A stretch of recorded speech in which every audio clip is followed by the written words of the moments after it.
คุณผู้ชมครับเมื่อ 2 วันที่แล้วเศรษฐกิจของสหรัฐถูก Fitch Rating ลดเครดิตความน่าเชื่อถือนะครับของตราสารหนี้ระยะยาวจากที่เคยได้สถานะนะครับAAA ก็ลงมาเหลือ AA+ ซึ่งเรื่องนี้นะครับจะสร้างผลกระทบอะไรกับเศรษฐกิจของสหรัฐบ้างเดี๋ยววันนี้เราจะมาพูดคุยนะครับกับนักเศรษฐศาสตร์อาวุโสนะครับจากสถาบันวิจัยอเบอร์ดีนคุณลุคบาโทโลมิวครับต่อสายตรงพูดคุยกับเรานะครับตรงจากกรุงลอนดอนประเทศอังกฤษครับWelcome, Mr. Bartholomew, and thank you for talking with us today. Good morning, Thanks Mr. Bartholomew. Okay, Hi and there, pleasure how are to you? have you here today. Yes, and 2 days ago, the U.S. economy was downgraded by Fitch rating system from AAA status to AA+. What does this matter to U.S. economy? So I think in the short to medium term, the honest answer is not a huge amount. Obviously, for most normal economies, a rating downgrade would typically be associated with international and even domestic investors losing a little bit of confidence. Perhaps you'd expect to see interest rates increase. Perhaps you'd expect to see the currency weaken significantly. But of course, the US is not a normal economy. It's the issuer of the world's reserve currency. So it can generally shrug these kind of things off without a huge economic impact.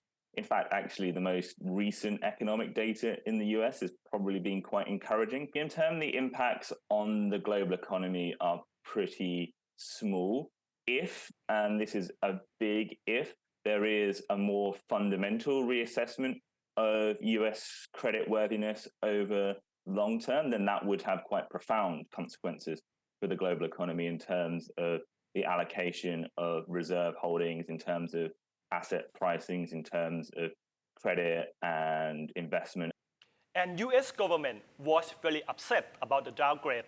And Treasury Secretary Janet Yellen, she said that she was very disappointed that the decision was based on a very outdated data. Do you think that the downgrade is justified? So I have a little bit of sympathy for the administration's position. The timing right now seems a little bit weird in the sense that, as I say, perhaps the most recent data has been quite encouraging about the possibility of a soft landing. Perhaps interest rates don't need to go that much higher from here. Perhaps they've already peaked in terms of being able to squeeze out inflation. That being said, it's not obvious when the right time to do this kind of downgrade would be at any point. So if this is when Fitch has done its analysis, then perhaps so be it. And more fundamentally, I think a lot of the things that Fitch is pointing to are fair points. I mean, it is the case that the US is running a very large deficit right now, and the political culture in the US around matters of debt and the debt ceiling is not particularly serious, in the sense that, we had the big standoff just a few months ago. And whilst the US didn't get that close to defaulting, the fact that it was even a topic of conversation in markets that there was this possibility that the US could default, I think is a sign that, there isn't something entirely right going on in the politics of the US around questions of debt. And then, in your opinions, what are the things U.S. governments must do in order to upgrade back to the AAA status?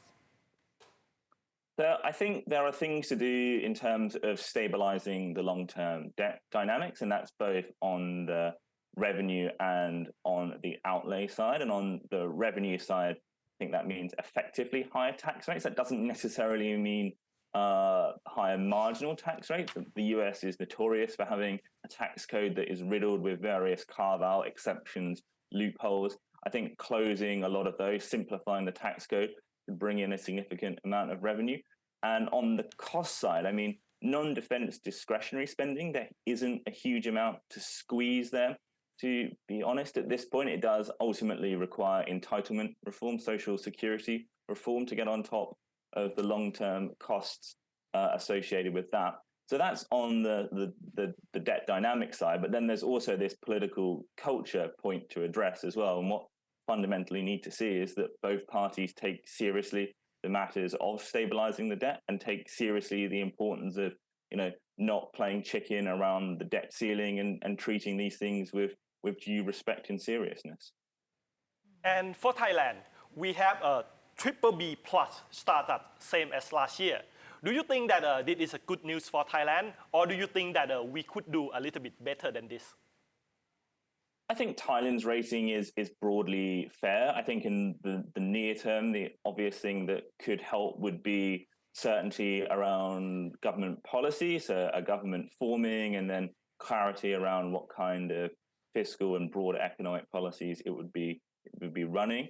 I mean, more generally, growth looks like it's going to be picking up in the second half of this year, helped by strong tourism. Underlying inflation pressures don't seem to be particularly problematic, even as the Bank of Thailand continues tightening. And there are certainly risks. I mean, El Nino could put up food prices significantly. Perhaps these global economic issues that I've been talking about could hit Thailand. But more generally, we're pretty optimistic and so selectively overweight on the Thai equity markets as a consequence of that. Thank you very much, Mr. Bartholomew, for your insight. And we will see what will happen to US and Thailand economy if we can get a better startup next year. Thank you. Thank you very much.